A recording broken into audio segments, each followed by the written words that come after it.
Dumalo si Pangulong Ferdinand R. Marcos Jr. at First Lady Liza Araneta Marcos sa ceremonial handover ng ASEAN Business Advisory Council Chairship sa Malacanang. Ang seremonya ay formal na pagpapasa ng ASEAN-backed chairship mula sa Malaysia patungong Pilipinas na siya namang simula ng ASEAN-backed Philippines Chairship ngayong taon 2026. Narito ang report. Formal na inilunsad ang ASEAN Business Advisory Council o ASEAN-backed Philippines Chairship ngayong taon matapos ang ceremonial handover ng pamumuno mula Malaysia tungo sa Pilipinas sa Malacanang Palace. Sa seremonya, inabot ni Tan Sri Anthony Francis Fernandez, kinatawan ng ASEAN-backed Malaysia ang bandila ng ASEAN-backed kay Jose Maria A. Concepcion III, ang papasok na chair ng ASEAN-backed Philippines 2026. Tanda ito sa paglipat ng responsibilidad at sa patuloy na partnership ng mga miyembro ng ASEAN. Sa kanyang talumpati, binigyan din ni Pangulong Ferdinand R. Marcos Jr. ang pasasalamat sa Malaysia at ang paninindigan ng Pilipinas na ipagpatuloy ang mga sinimulang programa ng Konseho.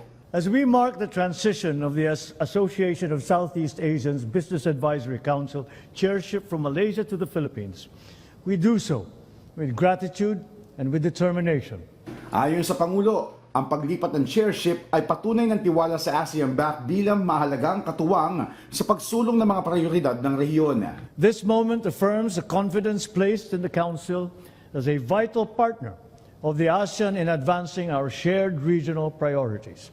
Kasabay ng seremonya, inilunsad din ang guiding theme ng ASEAN-backed 2026 na Advancing Prosperity for All na nakaangkla sa ASEAN theme ng Pilipinas na Navigating Our Future Together. As the Philippines assumes the ASEAN-backed chairship, it is guided by our theme as this year's ASEAN Chair, Navigating Our Future Together. Binigyan din ng Pangulo na mahalaga ang kooperasyon sa harap ng pagbabago ng ekonomiya, teknolohiya at lipunan sa rehiyon. This is how we turn uncertainty into opportunity and change into lasting progress.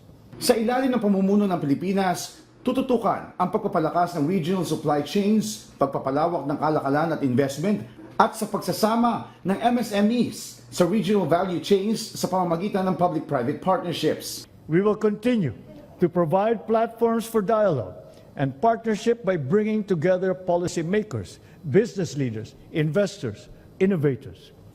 Kinilala din ng Pangulo ang mahalagang papel ng pribadong sektor, lalo na sa pagdiriwang ng silver anniversary ng ASEAN-backed. Ipinaabot din niya ang kanyang tiwala sa kakayahan ng ASEAN-backed Philippines na gabayan ng Konseho sa darating na taon.